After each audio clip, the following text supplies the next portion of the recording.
ৰাজ্যৰ প্ৰান্তে প্ৰান্তে এতিয়া বিহুৰ উলাহ বিহুৰ ৰঙেৰে ৰঙীন অসমীয়া নলবাৰীতো আড়ম্বৰপূৰ্ণভাৱে অনুষ্ঠিত হৈছে বিহুৰ কাৰ্যসূচী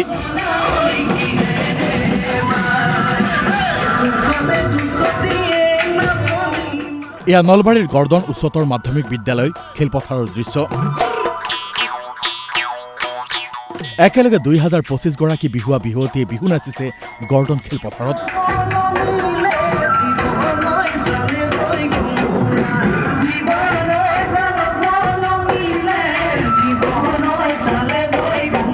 শিশু কিশোৰৰ পৰা যুৱক যুৱতীলৈ সকলোৱে এনেদৰে অংশগ্ৰহণ কৰিলে 55 সংখ্যক নলবাৰী মহকুমা বিহু সন্মিলনীত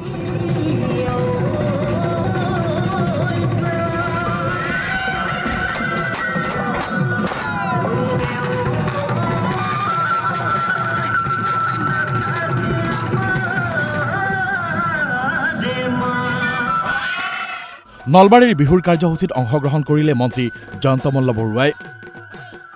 এয়া চাওক জয়ন্ত মল্ল বৰুৱা আহিছে বিহুতুলিলৈ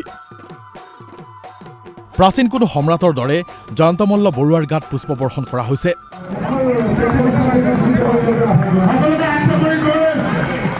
পুষ্পবৰ্ষণৰ মাজেৰে বিহুৰ মঞ্চলৈ এনেদৰে আগবাঢ়িছে মন্ত্ৰী জয়ন্ত মল্লৰ মতে এয়া নলবাৰীৰ বাবে গৌৰৱৰ দিন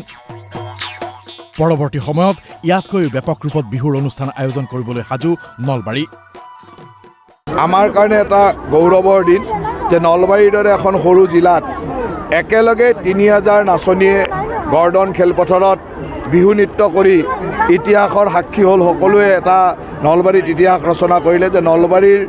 দৰে জিলাখনত একেলগে 3000 নাচনীয়ে নচাটো আগতে কেতিয়াও হোৱা নাছিল আৰু মই যি ধৰণৰ উৎসাহ এইকেইটা দিন দেখিলোঁ আৰু যোৱা কেইটা দিন ৰিহাৰ্চেলৰ পৰা সকলো সময়তে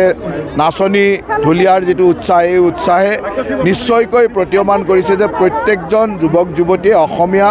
সংস্কৃতিৰ লগত অসমীয়া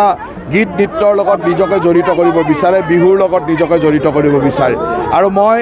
আশা ৰাখিছোঁ যে অহাবাৰ ইয়াৰ সংখ্যা বৃদ্ধি হ'ব আজি সকলোৱে কৈছে যে অহাবাৰ 5000 যুৱক যুৱতীৰে আমি ইয়াত নৃত্য প্ৰদৰ্শন কৰিম নলবাৰীৰ পৰা মজিবুৰ ৰহমানৰ ৰিপৰ্ট DY365